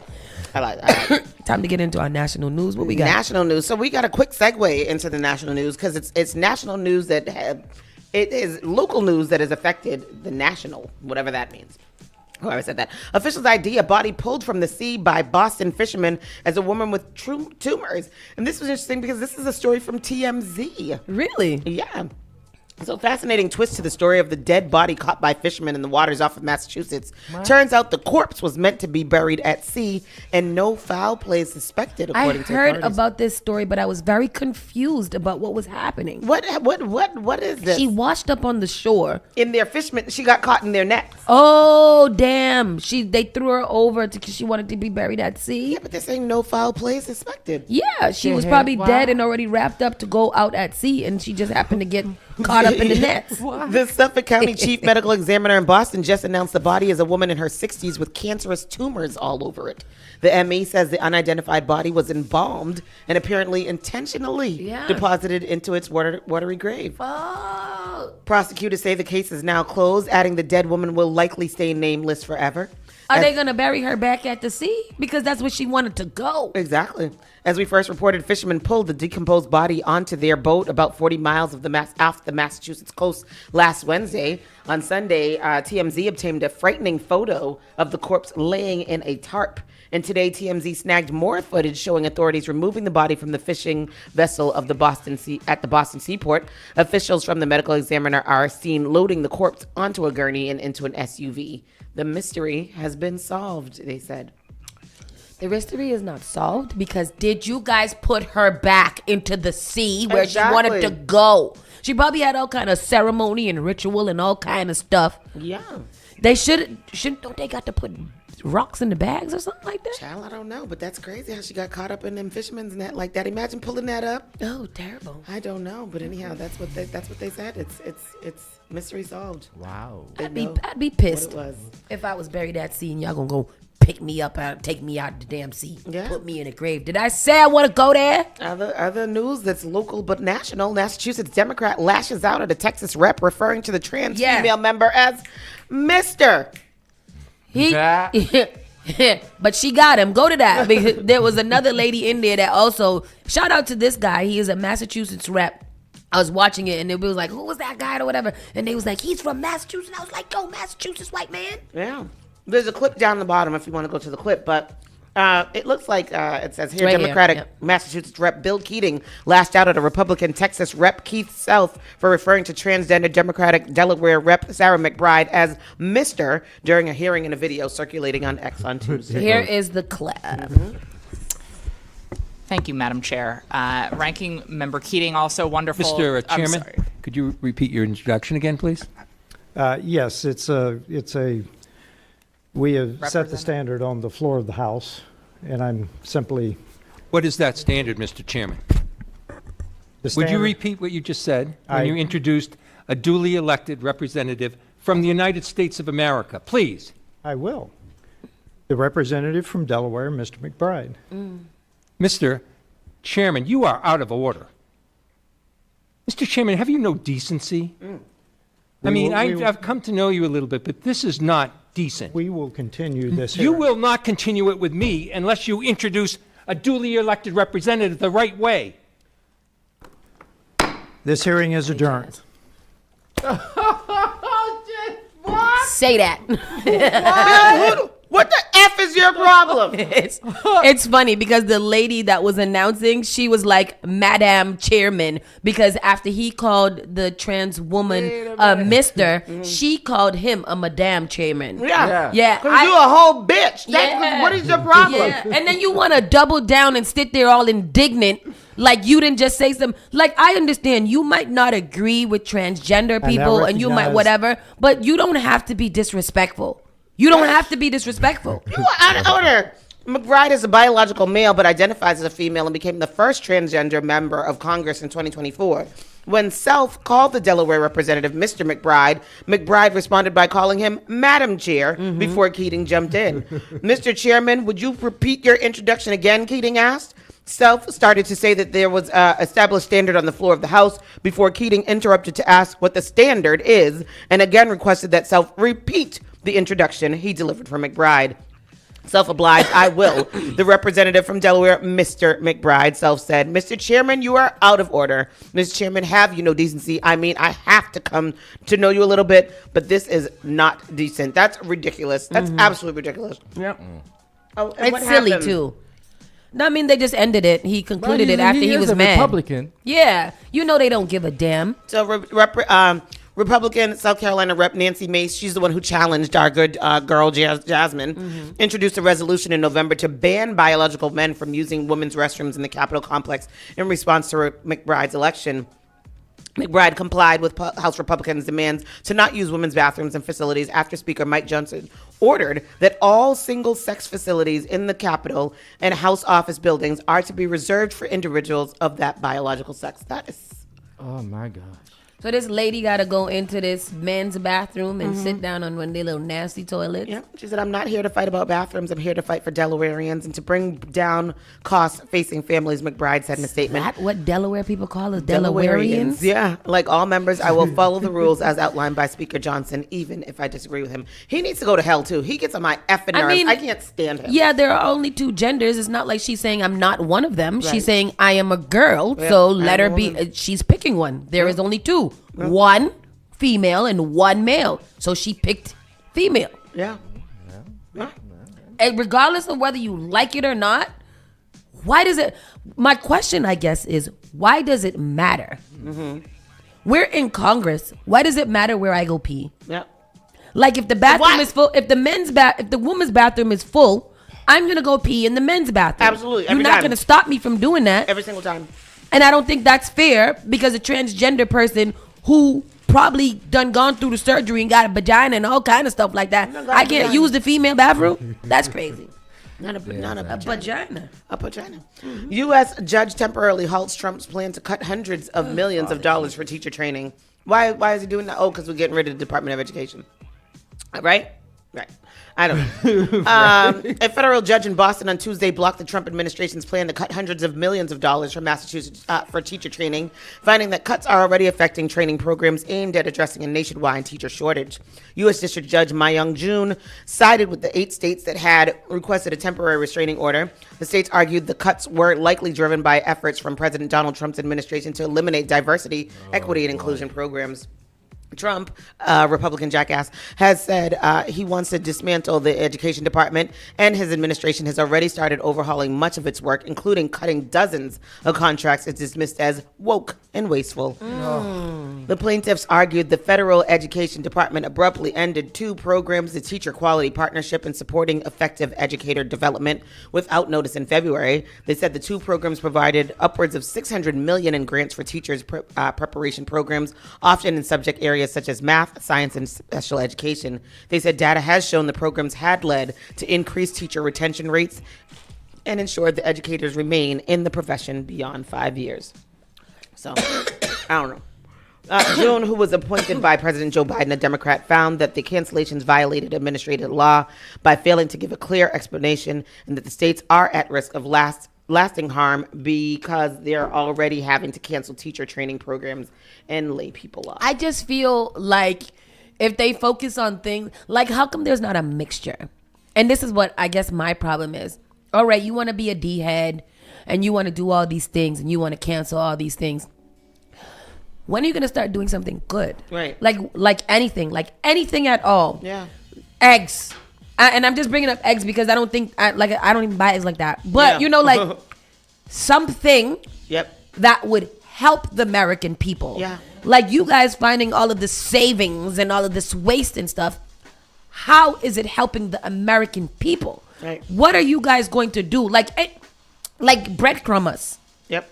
Love bomb us. Yep. Whatever you need to do. Mm-hmm. Like for every 5 terrible things that you guys do something amazing. So at least we could be like, oh, we'll take that. Yeah, it's such a toxic relationship that we have with the government and the United States and its people. It's really, really toxic. All you are doing is making us feel bad. You're making us feel bad. Every day we're being inundated with bad feelings. Yeah. There has been nothing that makes me feel good or proud to be an American. This initiative that you have called Make America Great Again is not. It is not. Making America great. I hate it. I hate it here. I was reading somewhere that AOC and another congressperson is forming a bill to put a cap on credit card. What is it called? APR. Uh-huh. I said, why couldn't the president do something like that? Well, like, why can't you back something like that? Like, okay, yeah, we're going to increase the price of everything, but we'll stop the credit card company from charging you all this extra whatever. Yeah. Like, there's nothing good that has come out of this administration that we can really say, yeah, there's some little zingers like 2 genders and paper straws and stuff like that. How is that helping us? Yeah. How does that help us? I don't know. Everything is just so bad. Like, Fox News reporter calls out Speaker Johnson for blaming shutdown on Democrats. Doesn't that mean you don't have the votes? The person said. Fox News, Chad Perham did not buy Speaker Johnson preemptive attempt to blame congressional Democrats for the government shutdown that will ensue if the House fails to pass funding bill supported by Johnson. During a press conference on Tuesday, Johnson blasted congressional Democrats who refused to support what he called a clean CR. Here's the bottom line. If congressional Democrats refuse to support this clean CR, they will be responsible for every troop who misses a paycheck, for every flight delay from reduced this is on the Democrats? That's what he's saying. For every negative consequence that comes from shutting down the government, Johnson told assembled reporters before ending on an insult. If Democrat colleagues want to increase their 21% approval rating with the American public, they ought to start by doing the right thing and keeping the government open. No. You continually criticize the Democrats, Pergam noted. Doesn't that imply that you don't have the votes on your side? Because you wouldn't need Democrat assistance to keep the government open. No, we'll have the votes. We're going to pass the CR. We can do it on our own, Johnson insisted, despite reporting that a number of House Republicans are currently planning to vote against it. But what I'm saying is Democrats ought to do the responsible thing, follow their own advice in every previous scenario, and keep the government open. It's their choice. So basically you're saying it's not, you can't do it. Mm-hmm. So you're lying. And then if you can't do it, you're going to do it anyways because you're just going to do it anyways. Yeah. Yeah. I don't like that man. Yeah. The Speaker Johnson guy. I think that he looks like a commander. Absolutely looks like a commander. With them stupid glasses on. I wish somebody would smack them off his face. Somebody in the comments called him a weasel face. He is a weasel face. He looks like a dumbass. It says weasel face. You control the Congress. If you can't get the votes, it's all on you. You can't blame the Democrats. Yeah, I when him and Vance was sitting back there doing that extra long State of the Union foolishness, I was just like, they should just be thrown tomatoes at, like tomatoes. Yeah. That's what the Democrats should have done instead of holding up little stupid ass signs. Ooh. Throw tomatoes. Yeah, these are all white people in the comments. How does Mike Johnson stand on 2 feet without a spine? They said the comment section is lighting his ass up. They control the House, Senate, SCOTUS, and POTUS. Why would anything be the fault of the Democrats? Yeah, I don't understand. That's all stupid. Trump turns White House lawn into a Tesla showroom. And this was the biggest news of yesterday because Tristan had me listening to this man going in on Trump. He went in. What? So in your little preference, the president threw Elon Musk a lifeline with an event live streamed on X, where he touted the cars and said he would buy one. President Donald Trump turned the south lawn of the White House into a temporary Tesla showroom Tuesday in a conspicuous favor to his advisor Elon Musk, the car company's billionaire CEO. Did you see this? No, please show it. It's bothersome to me to watch. Tesla delivered 5 of its vehicles to the White House and parked them on the driveway for Trump to personally inspect hours after he said on Truth Social that he planned to buy a Tesla to demonstrate his support for Musk and the slumping company. I want us to just put a couple of things in perspective. Elon Musk is the richest man in the world. Not America, not internationally, in the world, in all of this whole world. He is the richest man. And we have y'all's president at the White House being his personal bitch. And I don't understand what's happening. And I don't understand why this is okay. I wish you could go to Fox News. Let me see if I can find it. This is from this morning. Yes. Check this out. Donald Trump's mind doesn't work. Donald Trump is mentally incapable of doing the job he was elected to do. It's not even close. It's not like, well, Donald Trump is almost smart enough for this job. No, Donald Trump's mind does not work. It is broken. It cannot be fixed. Donald Trump does not understand the English language.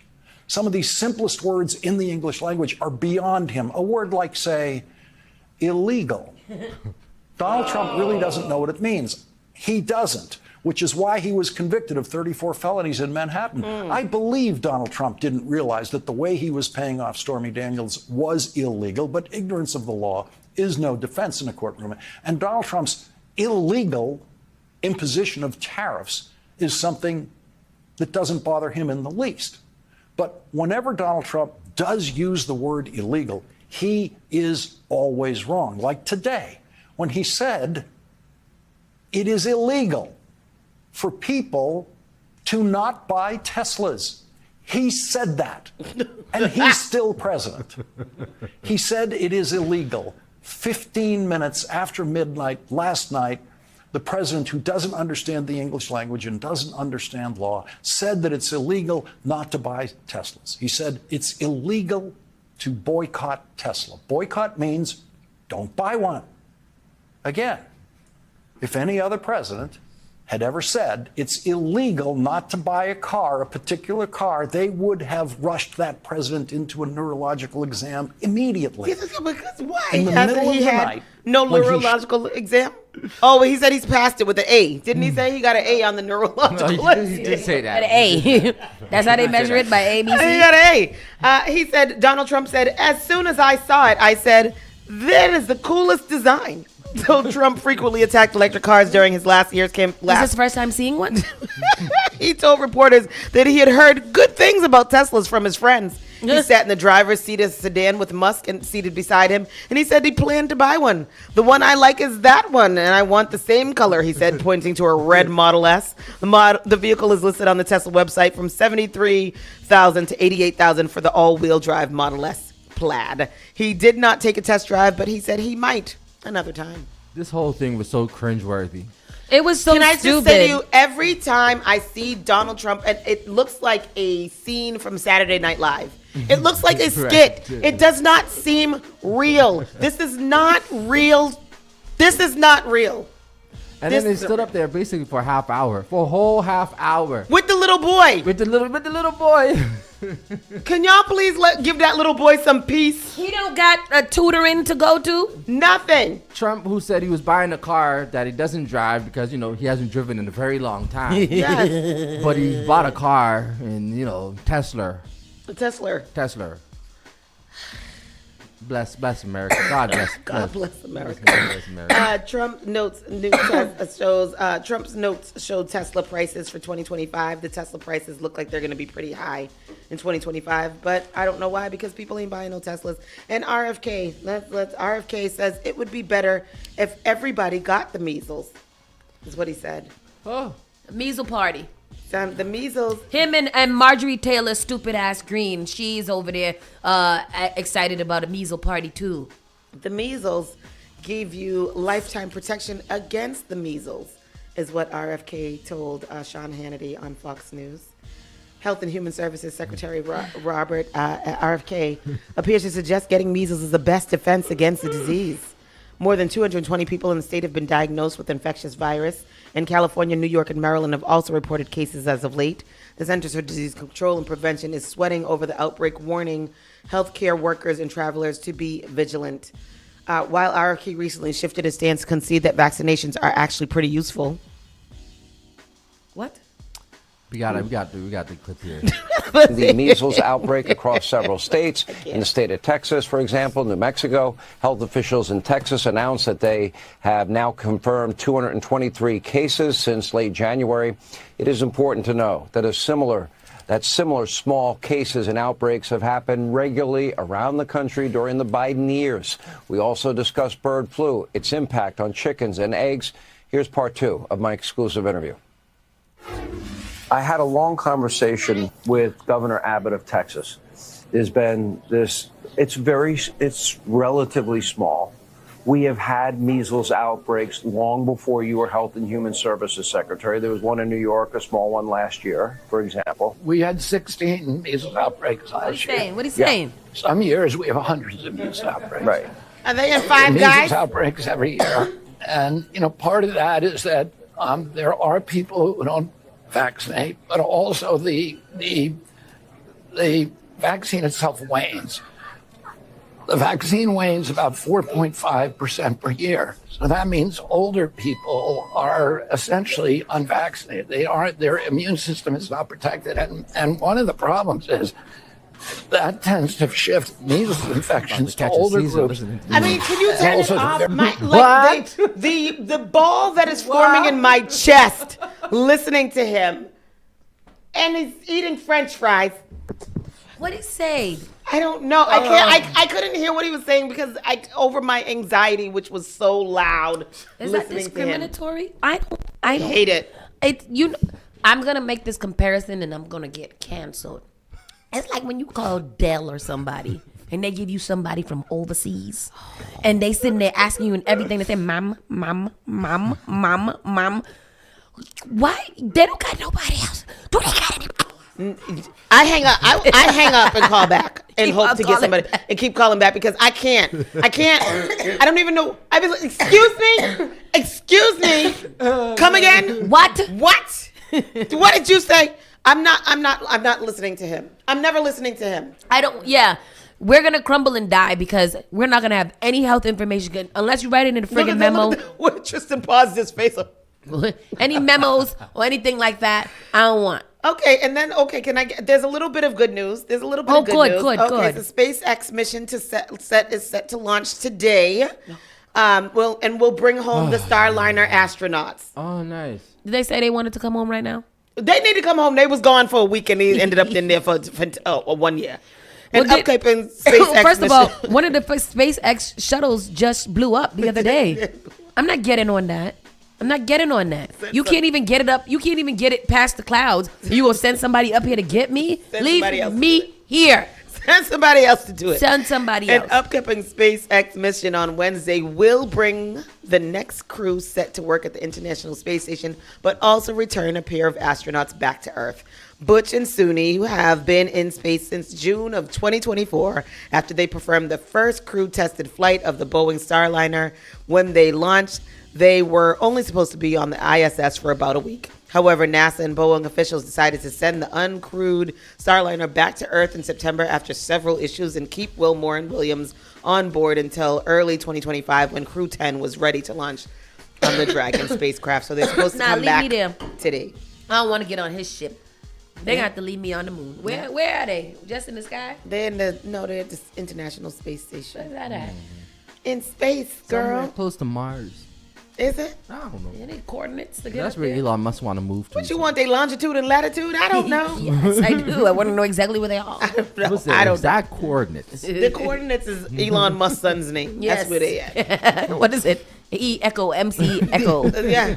Axel Air. Ventura. Yes. All of those things. Terrible. Anyhow, that's Terrible. that. We're going to slide into the entertainment news real quick. Yes. And you know what else I discovered about Elon the other day? Because he has 13 kids. Yeah. He has 2 sets of twins and 1 set of triplets. Oh, really? Yeah. I did not know that. Yeah. Awful. Yep. Oh. Terrible. terrible, awful news. Really, really sad news. Dwayne Wiggins, founding member of Tony, passed away. Oh, no. On Friday, he had bladder cancer. Oh, no. And he passed just as short. A tribute to Dwayne Wiggins from Tony. Dwayne Wiggins' death caught fans at a time when the morning rained down like a monsoon. We just lost Roberta Flack, Angie Stone, and Roy Ayers. I didn't know we lost Roy Ayers. Who's Roy Ayers? Everybody loves sunshine. Oh no! Right? Oh no! All within a 2-week span, the grief seemed never ending, especially considered that it was Wiggins and the other men of Tony who told us that it never rains in Southern California, but the tears were flowed. Oh, I know that Everything seemed somber, and we didn't think we'd have to prepare for a potential tribute this soon after the trio's surprise reunion in 2023. I know, because they just... Remember, they were here on tour. Weren't they at the City Winery? Yeah, no, they did a real tour. Blue But did it Room? get canceled? I don't know, because I remember I wanted to go. Yet here we are with heavy hearts again. Wiggins died on Friday following a battle with bladder cancer, according to family. In a statement, they shared that he'd been privately and courageously battling over the past year, adding, through his fight, he remained committed and present for his family, his music, his fans, and his community. He was 64 years old. I didn't realize Everybody's he was that dying young. Who was so that? young. Dwayne Wiggins from Tony. From Tony. 64. 64. Wow. Yeah. 64 Tony, years. can I real quick? Let me just read down some hits from Tony. Whatever you want, what you got playing in the background. Lay your head on my pillow. Oh yes. It never rains in Southern California. Mm-hmm. Anniversary. I want to dance tonight. Yes. Feels good.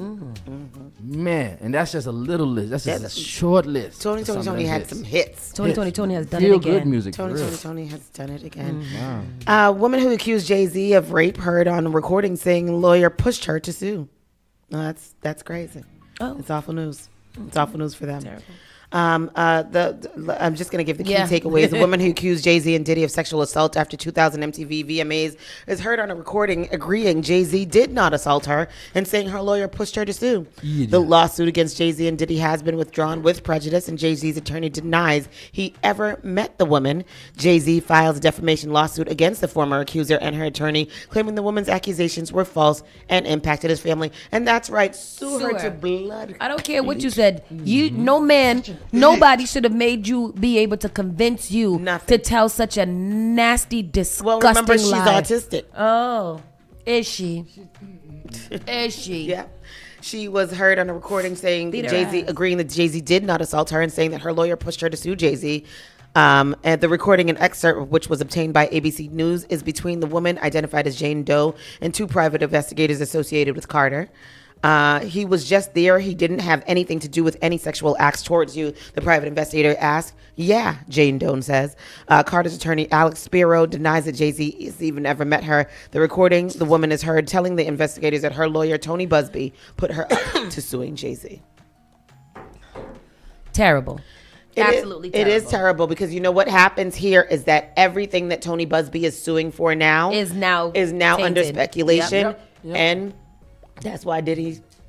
But he's only one lawyer for one part of Diddy's. But hasn't he brung the most lawsuits? Because he had the hotline. He had 100 and something. Yep, the hotline and all and of they're that. saying that he can't basically practice in certain parts of New York. I don't understand why that was okay. Why he felt like that was okay. But anyways, this last story is just a little flash from the past. Your boy R. Kelly is recording again. Yeah. He did a remix to Chris Brown's Residuals. People saying Chris Brown's name a lot these days that shouldn't be saying it, like Tory Lanez and R. Kelly. And I don't feel good about that. That's that last story right here. Yeah, he still sound good. I was like, oh. Let's hear it. R. Kelly's producer says that the singer recorded his Residuals challenge from prison. Who's getting all my checks? Where's my money at? I'm in this place and I don't deserve this. Yes. That's what I'm not sure why he said that. Let's hear it. To accept this call, press 5. You may begin speaking. Yeah, that's it. Now. I got 2 minutes. Let's go. First, I wanna thank my fans for being a realist. Now let's get down to business on this breezy remix. Had to make this phone call just to let you know you ain't shit. It's questions on my mind. It's questions on my mind. You're still selling my music. You still got it. Yeah. Who's getting all my money? Who's getting all my checks? Residuals. Good for him. And then Tristan said that Tory Lanez album is pretty great. Your victims are, sir. Yeah, exactly. And I believe that the best talent is in jail. Yeah. I do believe that. I believe you can go to jail and find so many great things. This Ben Affleck story was funny because Ben Affleck shuts down his teenage son's request for $6,000 shoes and says, I have money, you're broke. Black people have been saying that for the longest time. Well, you know Ben Affleck best. He is not black. Y'all got to stop inviting people to our cookout. Ben Affleck. You guys got to stop. And this is the problem that we have in America is because black people don't stick together. We always want to invite a little bit of here. He may not be black, but he's definitely a no. No, he's Where not. Ben Affleck from? He is not. Boston. Because if you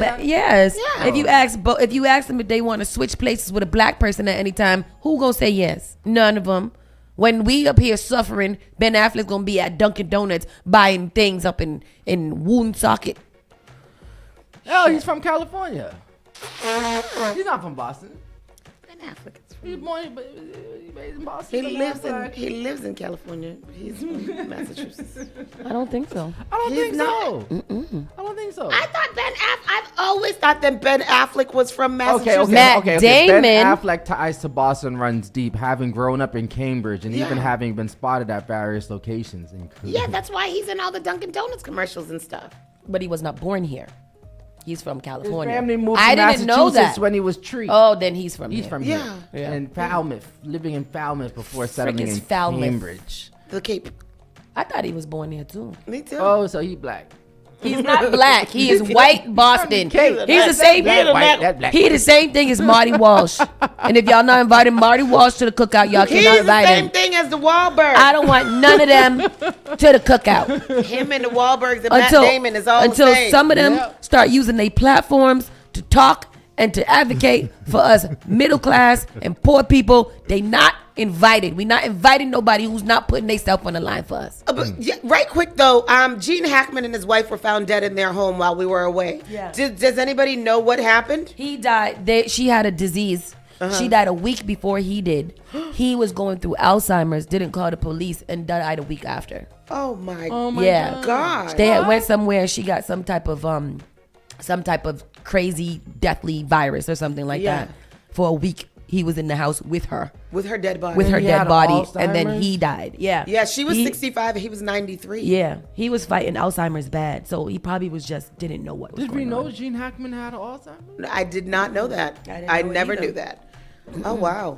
With that said, people, we gotta slide on over to the side. How the dog died though? Did dog? Yeah, because the dog was dead too. Yeah, the dog probably just didn't eat for 5 Oh, because he probably didn't feed the dog because Yes. he had Alzheimer's. Mhm. Damn. Wow. Oh, that's awful. That's terrible. Wow. Wow. What a way to end the show. Big happy birthday shout out to Daryl Morrison. He is the brother of our own Evans Maddox. So big happy birthday shout out to him. And thank you, Dee Dee, for all your contributions today. We didn't get to the dog died of depression, according to Evans. We didn't get to read a lot of your comments, but Dee Dee was going off in the comments section today. Anyhow, you guys take care. Have a great day, and we will see you tomorrow. Yeah. Bye. Bye. The all-new Spark FM. Praise the Lord, City.